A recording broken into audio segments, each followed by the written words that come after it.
एकलव्य की बात को क्यों प्रचारित किया जाता है बार बार? शूद्र जाति का था, नीच जाति का था, उसको ब्राह्मण द्रोणाचार्य ने क्षत्रियों के उसके लिए उसका अंगूठा काट लिया। हाय हाय हाय, कितना अत्याचार शूद्रों पर, कितना अत्याचार, अंगूठा काट लिया, अंगूठा काट लिया, अंगूठा काट लिया।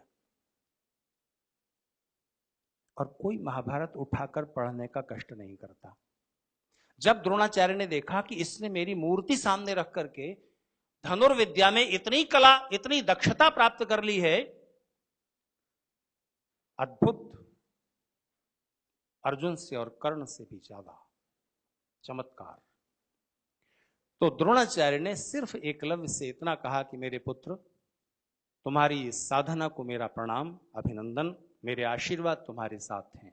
इससे भी ज्यादा अपनी साधना को बढ़ाओ, विश्व के सबसे बड़े धनुर्धर हो जाओ, पर एक गुरु दक्षिणा दो। मुझे गुरु मानते हो ना, तो एक गुरु दक्षिणा दो कि वो भांप रहे थे कि इन राजकुमारों में आगे जाकर युद्ध होगा।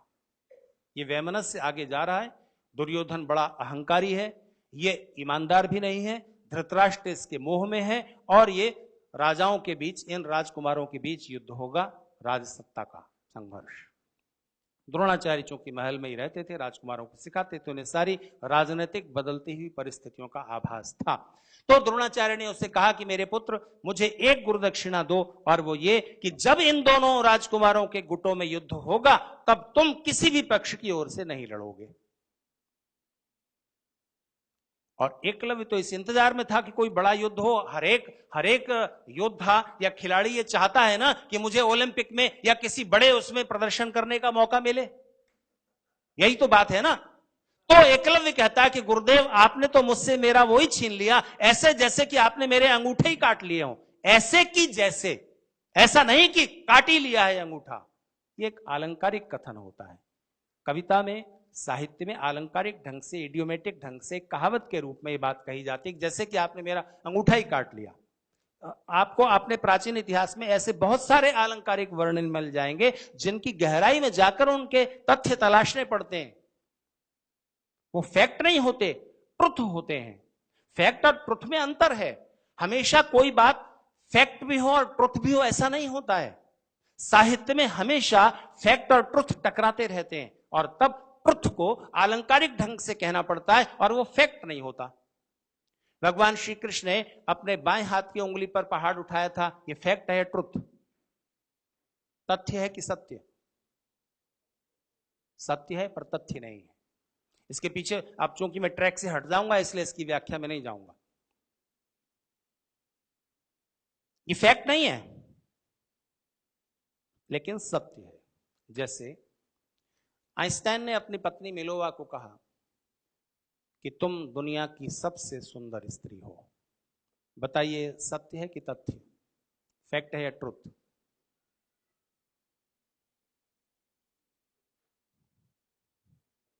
फैक्ट तो नहीं है। आइंस्टाइन बड़े मैथमेटिशियन है, बड़े साइंटिस्ट हैं।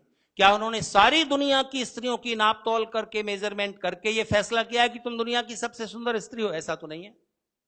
पर क्या आइंस्टाइन झूठ बोल रहे हैं? झूठ भी नहीं है, क्योंकि प्रेम के गहरे क्षणों में किसी भी पति को अपनी पत्नी सबसे सुंदर लग रही है, यह सत्य है, लगनी चाहिए, यह सत्य है, पर तथ्य नहीं है। तो आलंकारिक वर्णन होते हैं साहित्य में, और वो सत्य होते हैं, पर तथ्य उनमें मत तलाशिए। अंगूठा काट लिया है, उस समय क्या जातिवाद था? उस समय किसी राजा को वोट चाहिए थे, किसी शूद्र जाति के या ऊंची जाति के, से कोई लेना देना नहीं है। शंबुक को मार दिया। उत्तर प्रदेश में जाइए, मायावती की पार्टी की ओर से नारे लिखे हुए, राम नहीं हत्यारा है, शंबुक ऋषि को मारा है। अरे एक तरफ तो आप कहते हो कि शंबुक शूद्र जाति का था, उसको राम ने मार दिया, हाय हाय कितना अत्याचार शूद्रों पर। दूसरी तरफ फिर आप इस माइथोलॉजी को रिजेक्ट भी करते हो। शंबुक को क्यों मारा? क्योंकि शंबुक तपस्या कर रहा था, और उस तपस्या से इंद्र का आसन डोल उठा। अरे एक दिन तो ये मेरे आसन पर अधिकार कर लेगा तपस्या के द्वारा। तो इंद्र ने राम को कहा कि शंबुक को मार दो। अच्छा, आप या तो फिर आप इंद्र मानिए, देवता मानिए, अप्सराएं मानिए, और ये सारी मैथोलॉजी को सत्य मानिए, वो तो आप रिजेक्ट करते हो। एक तरफ तो आप कहते हो राम हुए ही नहीं, राम तो कोई हिस्टोरिकल आदमी है ही नहीं, वो तो कहानी है, और उसके बाद दूसरी तरफ आप ये कहते हो शंबुक को मार दिया, हाय हाय बड़ा अत्याचार कर दिया। कैसी धूर्तता चल रही है। तो आपके इतिहास के प्रति एक घृणा पैदा हो जाए, कम से कम शूद्र या ओबीसी माने जाने वाले लोग अपने उस इतिहास की परंपरा से कट जाएं, तब उनको अगर अपने में वो कन्वर्ट ना भी कर सके वो विदेशी षड्यंत्रकारी, तो भी इस देश में, इस देश के बहुसंख्यक समाज में विघटन तो पैदा कर ही दिया ना, आपस में घृणा तो बनाई दी। और वो घृणा जब तक रहेगी, वो दीवारें जब तक रहेंगी, तब तक ये देश आपस में ही टकराता रहेगा। विदेशियों से क्या लड़ोगे, कहां से शक्तिशाली हो जाओगे? इसलिए इन षड्यंत्रों को समझने की और इन षड्यंत्रों का जवाब देने की जरूरत है।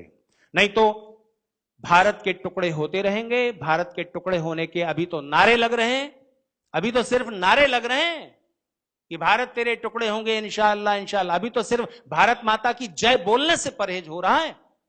एक दिन आएगा कि यह बात सत्य भी हो जाएगी। चाइना की वेबसाइट पर आप देख सकते हैं, इस देश को 26 टुकड़ों में बांटने की तैयारी। कौन सहयोग करेंगे? सोचिए, सोवियत संघ क्यों 16 देशों में टूटकर बिखर गया? क्यों बिखर गया? क्योंकि वहां भी एक अलग तरह का जातिवाद था। इथियोपियन सर्बियन से शादी नहीं करता, सर्बियन लिथुआनियन से नहीं करता, और इस तरह से उन 16 अलग अलग प्रांतों में रह रहे लोग एक राजनीतिक विचारधारा, कम्युनिस्ट विचारधारा से जुड़कर एक देश, एक संघ बन तो गए थे, लेकिन उनके अंदर अंदर के टकराव जारी थे। और थोड़ा सा मौका मिला, गोरबाचोव और येल्त्सिन के सहारे अमेरिका ने अपनी पॉलिटिक्स सफल कर ली और आज वो देश 16 टुकड़ों में बिखरा हुआ है, जो देश की धरती की महाशक्ति होता था।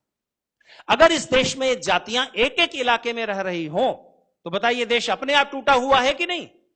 इस देश को 26 टुकड़ों में बांटने का इंतजाम है, और सहयोग करेंगे हमारे अंदर के ही लोग, जिनके मन में देशवाद में स्वार्थ पहले है, थोड़े से स्वार्थों के लिए। उन सारे जातिवादी आंदोलनों को चलाने वाले लोग कौन हैं? हमारे देश के ही लोग तो हैं। पैसा कहां से मिलता है, फंडिंग कहां से होती है? एनजीओ की आड़ में, बाहर से।